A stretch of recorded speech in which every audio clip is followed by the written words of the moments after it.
Are you ready to learn? Because my super experienced guests are ready to share some really valuable information.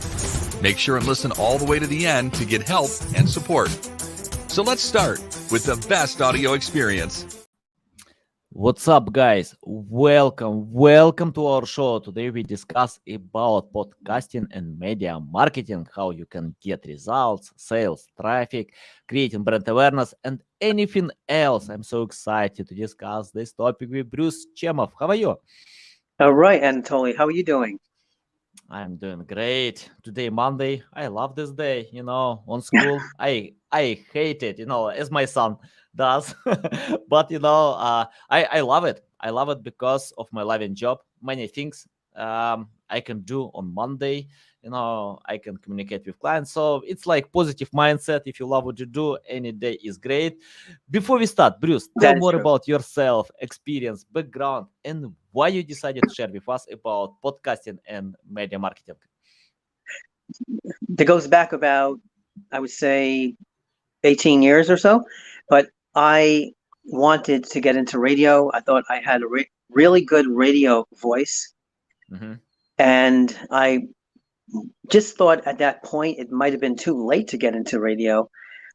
But when podcasting came out, it was an open door for anybody who missed that opportunity. It was like being reborn again with that radio opportunity. And now it's so much easier because you, as a podcaster, are not just a host, but you are the producer, you're the programmer, you're everything.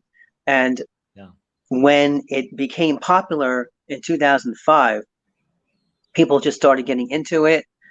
I wanted to do it when I was in college, way back when, and there was just no room for any new DJs on the radio. So that was an opportunity. I joined other types of organizations in college. But then when I heard about podcasting, it really, like I said before, was just an amazing opportunity to try that radio thing again. And here we are, almost 17 years later. Nice. By the way, I think any radio station will fire me in the first day for my radio voice because of my pronunciation, the way of speaking. But I found on podcasts, if you can share value, if you can help others, that means you can get engagement, results, and it's better to be yourself. I can spend all my time, to fix my voice, but I can't because of my nature. Okay, Bruce, I have the question. You mentioned about your radio voice. Can you tell it's natural or you created this voice? You spend time, to work out, or you just got from your mom? I just work from my home office. Mm-hmm. I have a studio. Built a recording studio because I'm also a musician and a songwriter. And at the same time, I use it for podcasting with this. I don't sing with this microphone, but I definitely do the podcasting with it. So it's kind of it was just a really good opportunity to build a studio for both. Yeah, interesting. Okay, let's talk about podcasts. Tell about how to find ideas for podcasts. What kind of methods do you use to find ideas for your podcast? And because I found that many content creators struggle to find ideas, to share something new, because you can't replicate others. People probably don't listen to such episodes. They want to get something new. Any insights about finding ideas? Well, I talk about this on my own podcast, which is called Become a Successful Podcaster. And I just feel that ideas are plentiful. There are millions of ideas out there. It just depends on how open your mind is, right? If you keep opening your mind, you're going to find ideas will come to you no matter what. And I feel it's like writing. When people get writer's block, they don't know what to write. They don't have an idea. But if you just keep writing, eventually the ideas will come to you. So I say this to all podcasters. Even if you had an episode in the past that was a success, it gets more streams because it has hit home with a lot of people. For me, it's an episode called How to Become a Podcast Influencer. You can basically build off of that episode, and you can probably come up with 5 new ideas within that, right? So find the episode topics that you've had in the past, and then try to come up with more similar topics that you can build off of, and you'll have no problem having ideas. Yeah, I agree with that. By the way, I love this format. I know that many books experts tell you need to share value, so it's better less but quality. I disagree with that. Let me explain why. Because how I can create high quality content without experience. Now it's like practice, training, anything else. For example, great sportsmen usually spend I don't know, they train every single day, without any excuses. Great offers, book offers, Yes. usually write every single day, plus 1,000 words. But if we are talking about sharing only valuable content without having experience, I'm not sure it's possible to achieve high results. For me, yeah, it's very important. You mentioned about consistency. Can you tell how Yep. you understand this word consistency? Because for example, I usually see two content creators. First content creator is Brian Dean, who usually posts less but super high quality content. The second, Gary Vee, who usually shares a lot. He can create a lot of pieces of content, divide them to create more pieces of content, and he doesn't care a lot about quality, and usually tell that quality is subjective. For someone it's quality, for others it's not quality, but if you have quantity you can improve quality as well. Tell about your methods, how to improve quality, and how to go ahead on this direction. My methods about how to improve quality, is that the question? Yeah. Quality as far as what, sound or the content itself? For the whole content, yeah. For the what? I'm sorry. For the entire content, I mean, like for the entire piece of content. I mean, it's not only about sound or text or anything, just for the whole content. I think quality content comes from whatever your audience is looking for.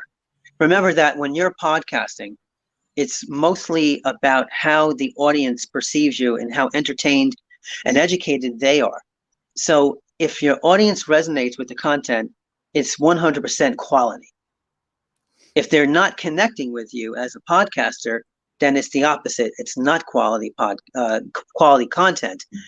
And that comes with talking to your audience members, having a blog, and putting your episodes on the blog and having them comment about whether or not they like the content. If they like that content, you can keep on coming up with, to your previous question, new ideas and ideas that resonate with the audience members. Interesting. I found that you have podcast in New York City. Can you tell more about your podcast? What kind of benefits you have compared to others? Because we have, I don't remember exactly the number, millions podcasts. So why? Give me a strong reason, to subscribe to your podcast. Give a strong reason for my audience to subscribe. What kind of value and the difference between you and the rest? Okay. Well, my podcast is specifically about becoming successful as a podcaster. If you're looking for a food podcaster, that won't be me. If you're looking to get into podcasting, start it, you've thought about starting it, or to your other question, what kind of ideas and content can you come up with? That's my podcast. There are other podcasts out there like me that are doing exactly that. They're showing people how to become successful podcasters. But mine, I feel that I like to talk to the audience, and why you should subscribe to me is because I noticed that a lot of podcasters talk to their co-hosts and they'll talk to their guests. And when they talk to the guests, and they don't really talk to the audience, and they sort of alienate the audience. I do have an episode called Take Your Audience Along on the Date. And the date meaning your show, right? So when we were in high school or college and we went out by ourselves with another couple, they called us the third wheel. And that's sometimes what these podcasters do. They make their audience members feel like the third wheel. I don't do that. I like to make my audience members feel like they're part of the show. And that's what you do. like you and I are talking right now, right? We can even talk to our audience members. And to me, that makes a quality podcast. Nice. Yeah. You remind me, Jack London. When I read his books, I can feel that I am part of the journey, of this adventure. I can feel that I'm on the ship or in Alaska or any other places because, yeah, uh, he can create the feeling, of taking part on this journey. So I love Yeah. Jack London. He wrote his books like 100 years ago, but right now, yeah, so great. Yeah, that's good. Can you tell more about creating this feeling, that I'm part of this podcast? What kind of methods, tricks, secrets do you use, to engage your audience with that? That's a good question. There are no secrets, first of all. I can give you tips, but no secrets. It's Okay. really simple. When you're talking to, let's say you have a guest on your show or you have a co-host, you want to use the word you a lot when you're talking to the audience. We're programmed to not say the word you because it's not polite, but when you have somebody who's actually watching you, you want them to be involved. The only way to do that is to say you to the audience, right?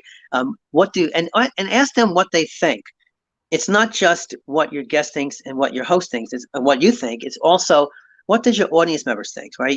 When you're in the middle of podcasting and somebody's listening to you or they're watching you on YouTube or even a live cast like now, you want your audience to feel again like they're part of the show. And what you would do is ask them questions, right? If you're on YouTube and you have that live stream going with the live chat, tell people in the chat, what do you think of this? And then let them answer the question, right?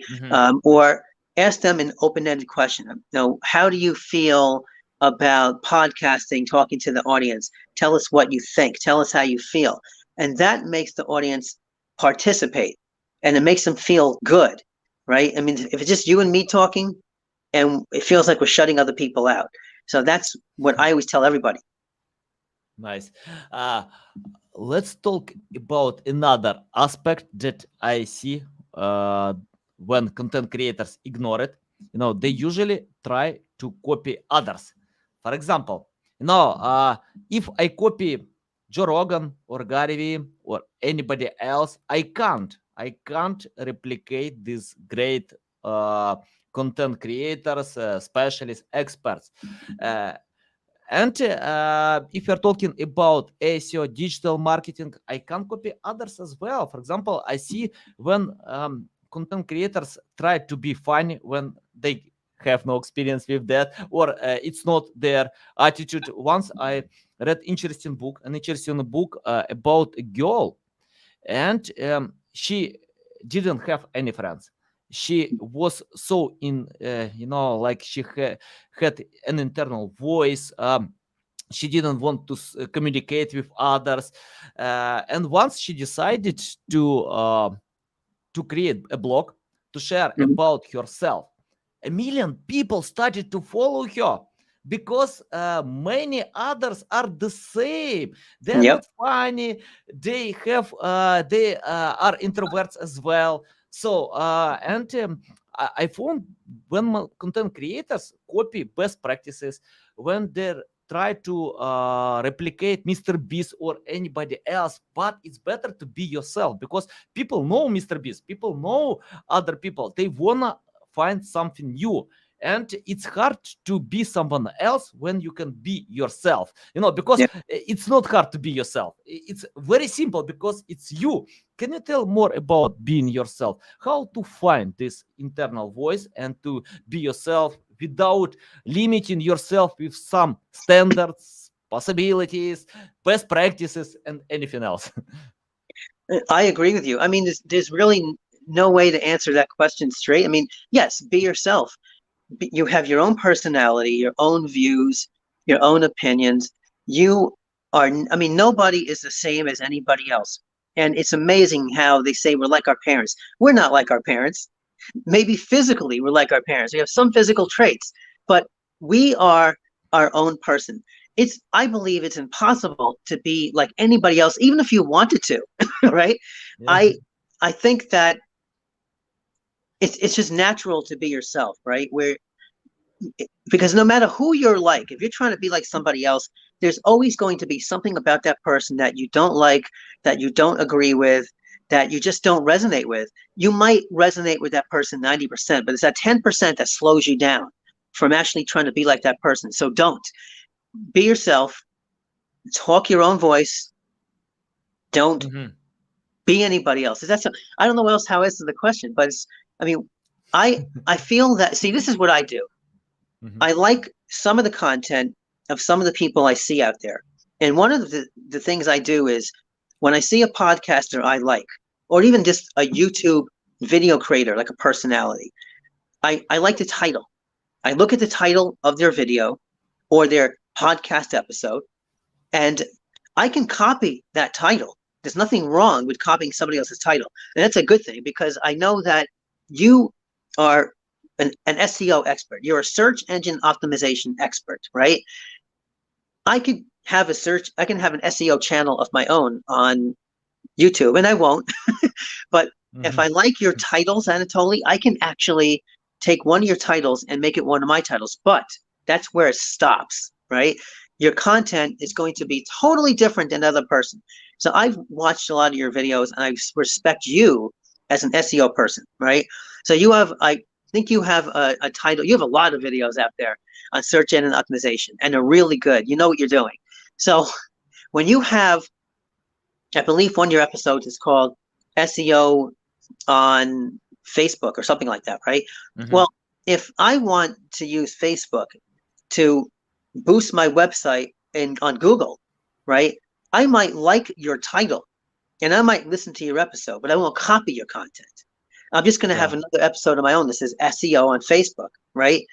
And I'll have my own audio, and there's nothing wrong with that, right? As long as I'm not copying you line for line. And I might even quote you, right? I might actually refer to you and say, I listened to Anatoly's video. This is what he said. And obviously that's going to make you feel good about me as well. It's great to actually quote other people, but never, ever, and I say this to a lot of people, don't ever copy them. Don't ever have the same opinions, and you won't anyway. That's just the way it is with people.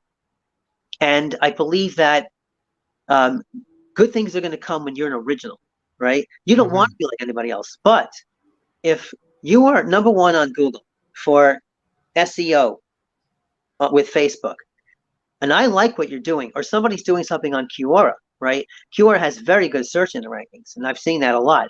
And I have a podcast episode on that. So what happens is I can actually copy your title, and you and I might both show up at the top of Google. And then it's just a matter of who do they click. So yeah, you can't be like anybody else, and just won't happen. That's just people are just impossible copying anyone else. Yeah. You know? Yeah, it's impossible to copy an original version, but you can be bad version of Mr. Beast, bad version of PewDiePie, bad version of Charlie D'Amelio, or anyone else, Joe Rogan. Yeah, bad version you can, but you can be the best version of yourself, because nobody can copy you. Nobody can create the same content as you can to be yourself. Yeah, that is true. I agree. Yeah. Bruce, I have the question about call to action. For example, if we are talking about Joe Rogan, he can sell his stuff to Spotify to get $100 million, because of his awesome podcast. He deserves the audience. He deserves guests who can come to his podcast, like Elon Musk, many others. But most content creators can't. For me, it's hard to invite Elon Musk, Bill Gates, any others. Probably I don't need it, because my direction is marketing. So that's why I invited Neil Patel, Rand Fishkin, many other great experts. So that's good as well. But I'm interested about inviting the right people who can speak on your podcast, who can bring additional value. Can you share some tips, recommendations, how to find them, how to relate with your audience, and any information about personalization, about warming connections before sending requests, anything about that? Yeah, I definitely. I mean, first of all, congratulations on getting Neil Patel. Yeah. And Neil Patel he's huge, and I admire what he does. I mean, I know he's not Elon Musk, but he's Neil Patel, and he's still Yeah. good at what he does. So I respect what he does, and I respect you for actually being able to get him right. Yeah. I Let me share one secret. Yeah, that's Neil fine. Patel knows more than Elon Musk about marketing. I agree with that. Neil Patel he's huge, and um, he was very humble when he came on your episode. But Yeah. I did watch that, and obviously that's your YouTube introduction. I saw that too, which is amazing. But I feel that if you can get somebody as big as Neil Patel, you can get Mhm. anybody. You can get Elon Musk, right? I don't think that you cannot. It's just a matter of reaching him through the right channels and getting through the front door, right? Somebody that big probably has 5 channels to get through, but you can do it, right? I feel that a lot of people, what they do is they think that there's a brick wall because there's somebody who is that brick wall and they won't budge. And you say, I need to speak to this person, or I'd like to have this person on my interview, on my show. And can you please let me talk to them? And they'll say, no. Okay, fine. But there are other ways of getting through, right? There's social media. You can even quote that person in the blog post and hope that through your wonderful SEO, your blog post has that person as a keyword, and that person Googles themselves one day, or has someone that does and says, hey, this guy has you on his show. Maybe you should go and talk to him. And maybe, you never know. There's a lot of ways to get through. So you want Elon Musk, go get him. But but to answer your question about the quality guests, first of all, you can go to a guest exchange. There are tons of guest exchanges out there. The New York City Podcast Network, that soon is going to be the World Podcast Network, has a guest exchange. And that's one of the great ways. A guest exchange is simply that. It's an exchange of people and podcasters. If you want to get, you're a podcaster and you want to get somebody on your show, you can come to a guest exchange like the one on our podcast network, and you can search by category. So if you are a food podcast, I do have some chefs on the guest exchange, right? If you are a business podcast, we have entrepreneurs. If you're a medical health podcast, we have doctors. We have about 200 people on our guest exchange. You can do it that way, and that's usually an easier way to do it. And then you could actually find them through their social media. But other ways are just that. If you like somebody as a guest, contact them on social media. LinkedIn is probably the biggest way to contact somebody in the business world, right? But if somebody is an entertainer, you go to Instagram, maybe, right? And you can go anywhere you want. But I also suggest trying all the social networks. And yes, it's a lot of work. Social media marketing, contacting people on social media is very time consuming. It's a lot of work, but the payoffs are just incredible, right? It doesn't matter who that person is. That person's a nobody, and that person's somebody big like Elon Musk or Neil Patel. Who cares? Go talk to them. All right. Don't tell yourself they're too big to speak to, right? I've spoken to somebody from the NFL. I've spoken to Chuck Wright from the NFL. I'm sorry, I talked to Tim Wright from the New England Patriots. He was an NFL Hall of Famer. He played in the Super Bowl in the United States. I've had Adam Adams, who's one of the biggest podcasters for podcasting space. Nice. Go and talk to people. Don't worry about that brick wall. Find a way, and there's nothing that's stopping you. It doesn't matter. Yeah.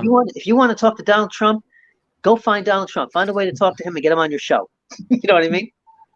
Yeah, I agree. I couldn't agree more with that. At least you can Yeah. try.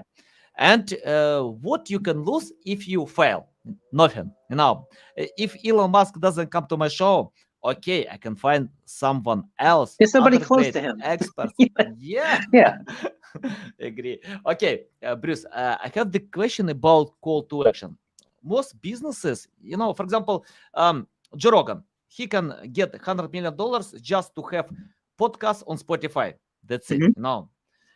Many great podcasts usually sell paid ads. That's okay. They submit call to action, sponsorship, anything else. But I have a lot of businesses that wanna sell own products. They're not interested with sponsorship. They're not interested. Okay, if someone will give them $100 million like Joe Rogan has, that's okay, But in reality, they wanna sell own products. Can you tell how to submit call to action? Because most podcasts are educational or entertainment. But when you sell physical products, even subscription model, anything, how to give incentive for your audience to buy it, to take it? Okay. Well, I mean, Joe Rogan has a big entertainment background. I think it was easier for his podcast to get the attention of Spotify because he was the host of a TV show called Fear Factor back in the early 2000s, and he was a big stand-up comic. And then he became a podcaster. And I think Joe Rogan he's friends with a lot of people in the industry, so it was easy for him to get a lot of those bigger guests.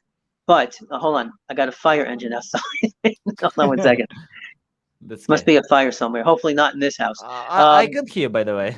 That's okay. You heard the sirens? No, Oh. I don't hear them. I couldn't hear. I think that if you want to make money on your podcast, and I just want to say to people out there when they're podcasting, don't worry about money yet, right? Unless you have at least 500 people in your audience. And I get a lot of people coming to me on my podcast and on my podcast network asking, how can I make money with my show? I said, how big is your audience? I don't really know. Mm-hmm. Well, that's the first thing you need to know. All right, I just want to say this to everybody. You can't make money with podcasting until you have an audience. And a lot of people, now that seems kind of common sense, but a lot of people don't seem to really get that. If you have 20 people in your podcast, you're not going to make money no matter what you do. That's how I look at it.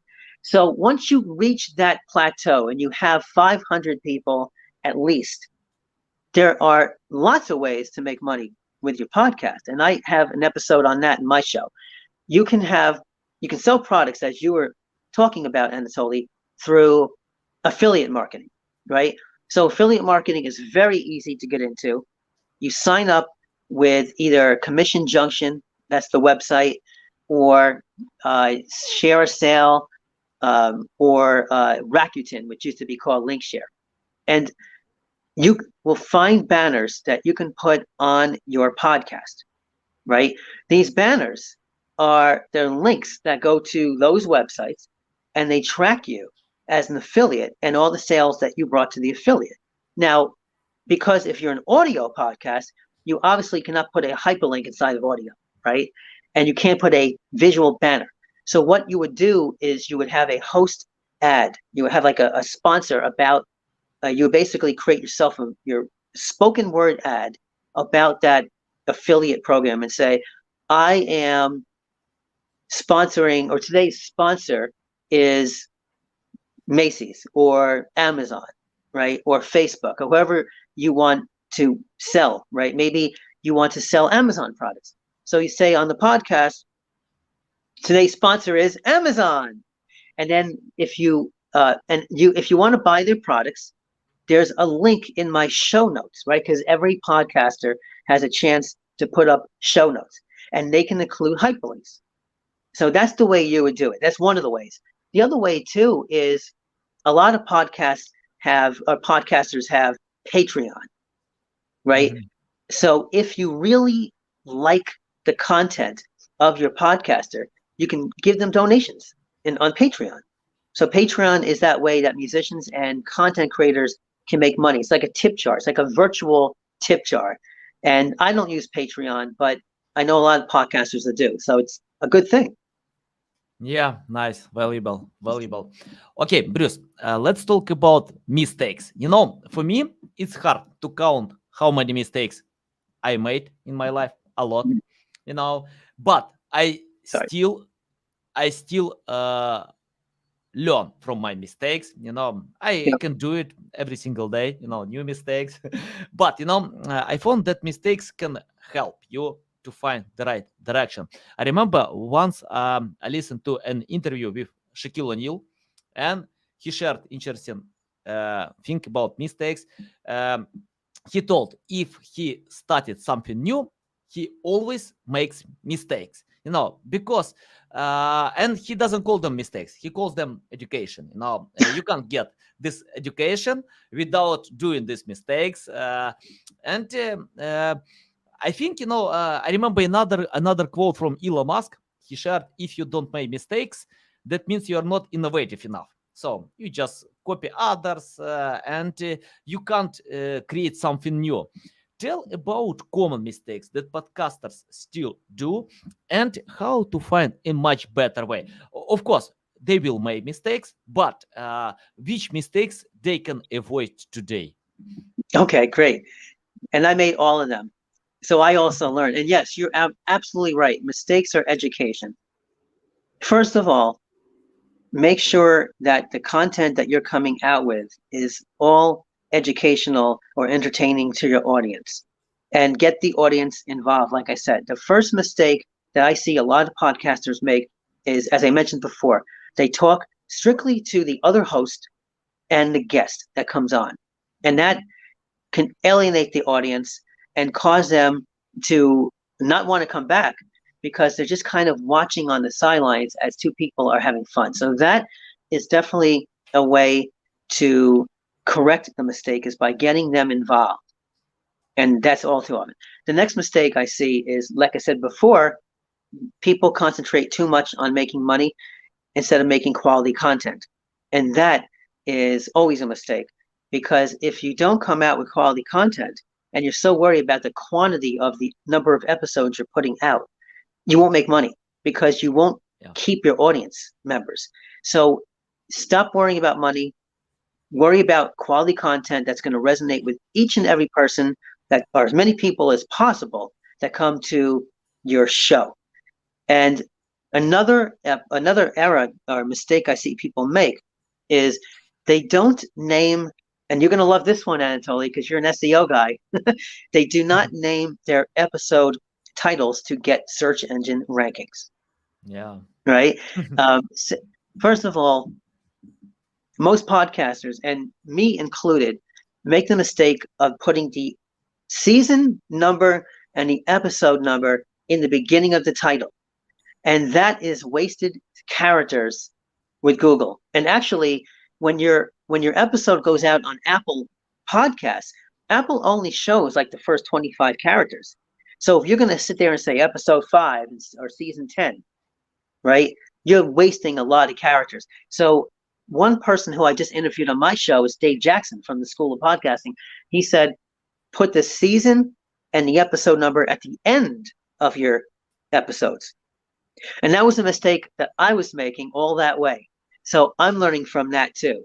And I actually correct that now. So that's a thing. And you just want your episode titles to have search engine rankings. You want them to be optimized for Google. You want to come up on the first page of Google. I mean, that's important. That's just SEO 101 for anybody that owns a website, a blog, or a podcast, or anything like that. And I can go on to probably like 10 more mistakes, but those are the top 3 that I see people make. Nice. By the way, you unhided something for me. I need to fix it as well, because I usually use numbers. Yeah, in the beginning. By the way, I did the same thing, man. I did the same thing. I know. Yeah, I never use it for for blog content, for any other type of content, for YouTube videos, but I do it for podcasts. And by the way, I think that I took this approach from other podcasters. And I know that it's not good to have these numbers, because you need to be straightforward about the topic. Yeah, I'll fix it. So yeah, thank you. Yeah, it's a big pleasure to get a new mistake. Oh, this is education for you already. Yeah. Okay, Bruce, I have the question. For example, let's imagine you have no radio voice. You started completely from scratch, without any experience, skills. What will you do today to learn more about podcasting? Just get into it. Don't even think. I just put a YouTube short out there, right? The YouTube short, which for most people that don't know, those are 60-second videos on YouTube. And we're going into 2023. And I know a lot of podcasters are getting into it now. It's just simple. pick up your phone. I mean, I'm on the phone right now because my computer, my laptop microphone wasn't working, as you know. So you pick up your phone, pretend my hand is a phone, and you download the Anchor app. That's Anchor.fm. That's owned by Spotify. So you know it's a good company. And they have a microphone, a built-in podcast microphone right into the mobile app. Okay? And that's it. You start podcasting and you have an episode when you're done. Maybe you want to edit it. Maybe you don't want to edit it. But if you want to do the bare minimum, that's all you have to do. And I tell people, stop worrying about your voice. Okay? I don't like my voice. I hate my voice. Okay? But it never stopped me. All right? Yeah. There might be some physical characteristic on my face that I don't want people to see me. But you know what? You can't worry about it, right? I tell people that don't like their voice, don't listen to your, let other people.